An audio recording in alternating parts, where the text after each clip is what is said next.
Hi, I'm Beth Hollister, owner and practitioner of Illuminate Reiki, and I'm here today to talk to you about the practice of Reiki, what it is, what it does when it works with the subtle energy of your body, and what exactly is subtle energy. To be honest, you already are familiar with energy because everything is made up of energy, not just humans, but animals, plants, minerals. Everything has energy and everything is vibrating right down to the very molecule. So we can sense it already. You already know about this, even if you don't think you do. For instance, when you encounter someone and you say, Gosh, I just don't know if I like that person's vibe. Well, you're getting their vibration. Their vibrational energy is speaking to you and saying, That resonates with me? No, that does not resonate with me. So you're already sensing it. And I'd kind of like to introduce when Reiki was introduced about 20, 30 years ago to the Western world, it was very popular because everyone could easily learn how to be attuned to Reiki so they could practice Reiki on other people, which is good. But as many trendy things go, it kind of became corrupted and diluted in its practice, and people relaxed on the ethics of Reiki. So it was believed to be a religion, which it's not. It is a healing modality. It's a vibrational healing.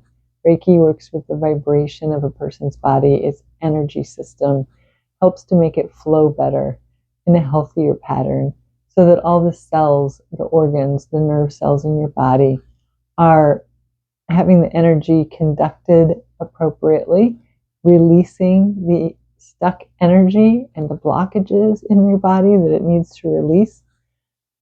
So anyway, as many trends go, it kind of fell by the wayside because people didn't always have the best experiences. Some practitioners closed their eyes when practicing, so they didn't realize if their client was in distress. There might have been some inappropriateness going on that, gave Reiki a bad name. And so now I'm here to bring back Reiki as a very ethical practice of healing modality. And so I'd like to also show a video that introduces from Seinfeld what energy is. And that will lead me to my next topic of talking about auras. So let's kind of look at this quick clip of Seinfeld, and then we'll talk about it afterwards.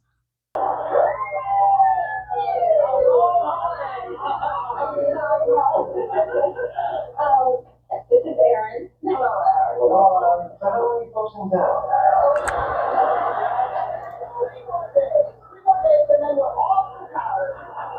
We're going with the Select Charter Group. I love France. I was just there last year. In fact, I still have an envelope full of French breaks.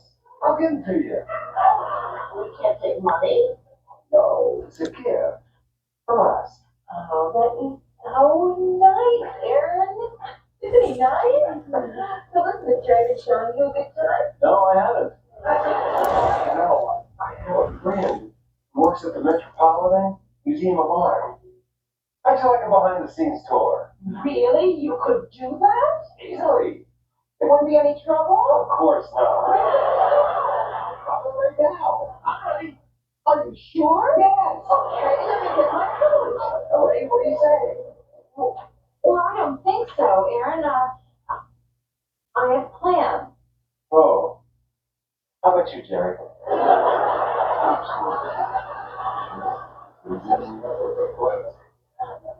Maybe I'll try and catch up with you. All right, we're off. Okay. Bye. Okay, bye-bye. Have a good time. Bye. See everybody later. Okay.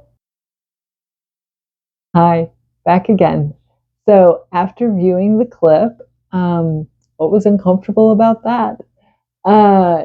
Yeah, when people get, as we call it, in our personal space, it feels uncomfortable because we didn't give them permission. They didn't get an invitation from us to be that close. So it feels uncomfortable. It feels awkward. And it's also an example to you that you already know about subtle energy, and you probably didn't give yourself credit for that.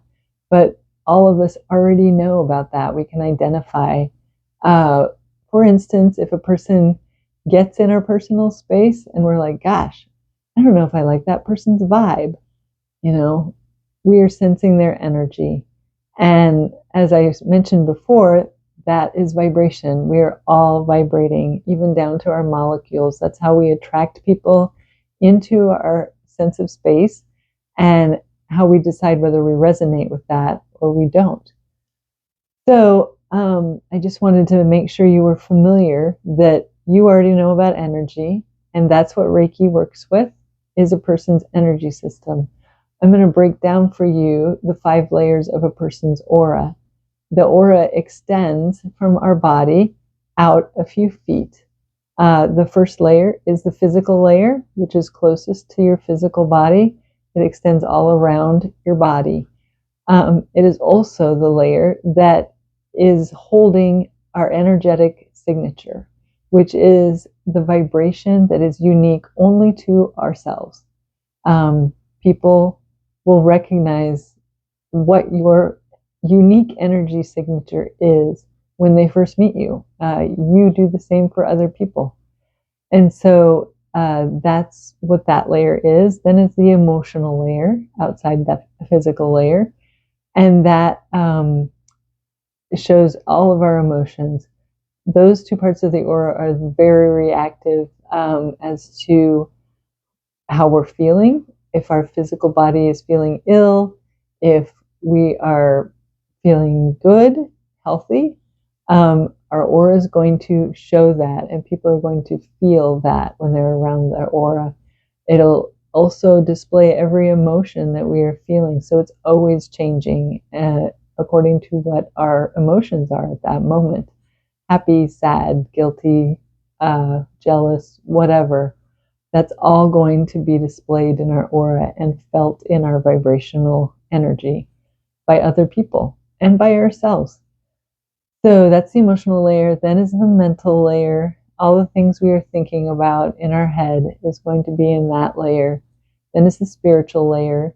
That is a layer that is most often, it's more difficult to work on, but with a Reiki practitioner, it's a little bit easier to work on. That one has more to do with their connection with the divine and karma, things like that. Then will be the boundary layer outside of that, and that keeps all the aura pieces together.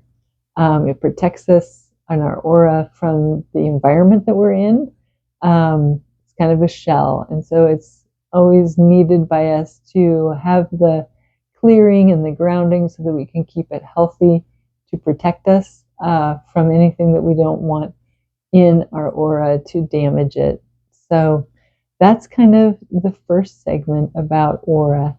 And I talked a little bit about vibration and how Reiki is a form of vibrational healing, as well as a form of working with your energy body so that we can heal all those parts of your cells that have been holding maybe unexpressed emotions, trauma.